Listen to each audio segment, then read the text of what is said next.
الحمد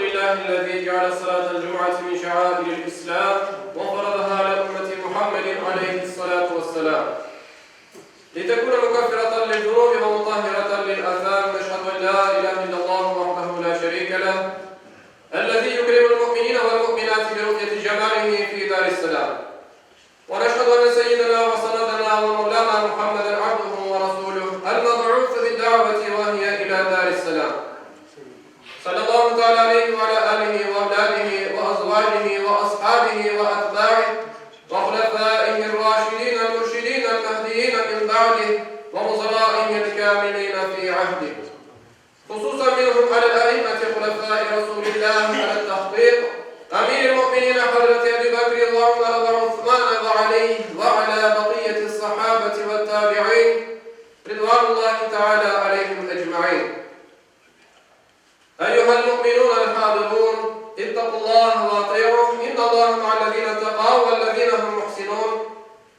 قال الله تعالى في كتابه الكريم: أعوذ بالله من الشيطان الرجيم، بسم الله الرحمن الرحيم. التائبون العابدون الحامدون السائحون الراكعون الساجدون الآمرون بالمعروف والناهون عن المنكر والحافظون لحدود الله وبشر المؤمنين. Sadakallahul azim. Pek aziz ve muhterem Müslümanlar, bizim bugünkü cuma namazımızın hutbemizin mevzusu Şevval ayı hakkında olacaktır.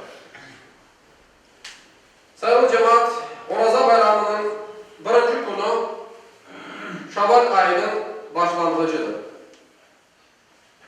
Kiminin Ramazan ayından kalan kazaları olsa bu aydan başlar borçlarını Allah'a vermeye aşıkmaları gerekir. Çünkü sonra kalan iş unutulup gider.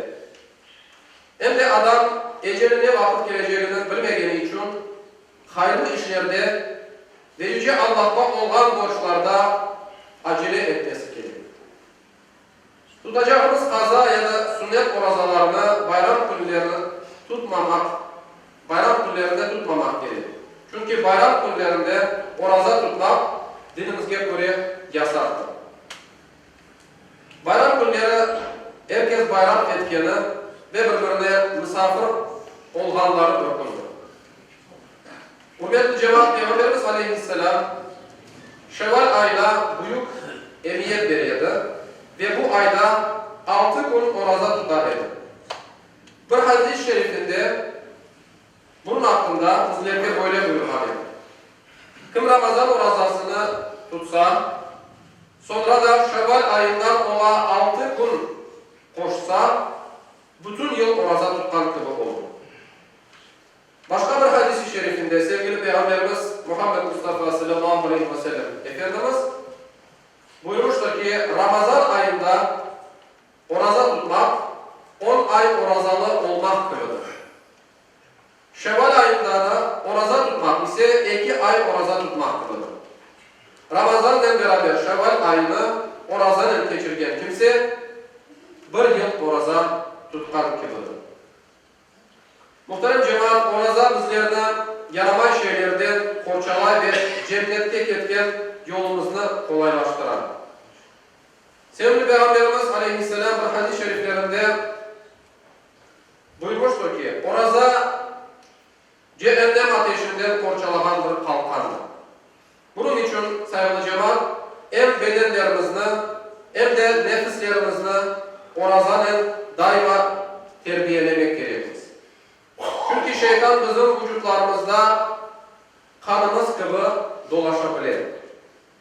Peygamber Aleyhisselam bunun hakkında hadis-i şeriflerinde buyurmuştur ki, şeytan adamın bedeninde kanın dolaşkanı gibi dolaşır. Kanını temizleyen ve damarlarını sıkan ise orazadır. Hutbemizin sayılı cemaat, hutbenin başında okulan ayet-i kerimenin manasından inşallah bitirmeye isteyeyim.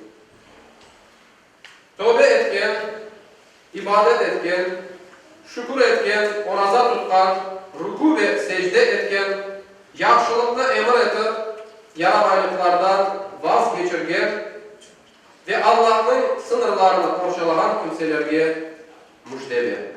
Allah-u Teala cümlemizne bu mübarek Ramazan ayında, bu mübarek Ramazan bayramında cümlemizine sağ selamet, birlik beraberlik içinde dinimizden, imanımızdan ayırmasın. Ela inna ahsanal kelam ve amran nizam kelamullahil melikil azizil allam kema qala Allah tebareke ve teala fil kelam ve izâ kuri'al Kur'an festemi'û leh ve ansitu leallekum turhamun.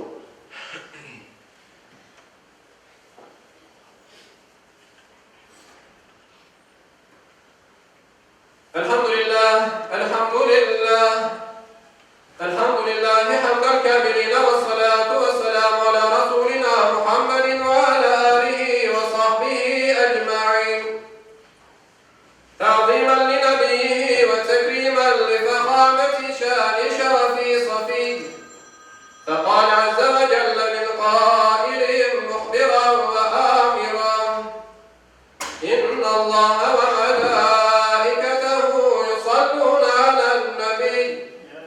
يا أيها الذين آمنوا صلوا عليه وسلموا تسليما.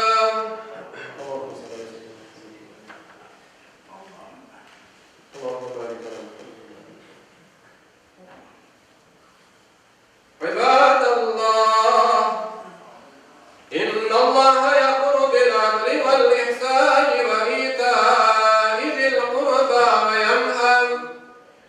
وينهى عن الفحشاء والمنكر والبغي يعظكم لعلكم تذكرون. Sayın cemaat, 19. Eylül günü, yani Oraza Bayramı'nın 3. gününde Gagarinski Park'ta bayram ile alakalı olarak tedbirler teşkil edilecek. Hepiniz davetlisiniz, buyurunuz. Allah Teala bizlerine daima böyle birlik içinde camilerimizde daima dinde, imanda kaim eylesin.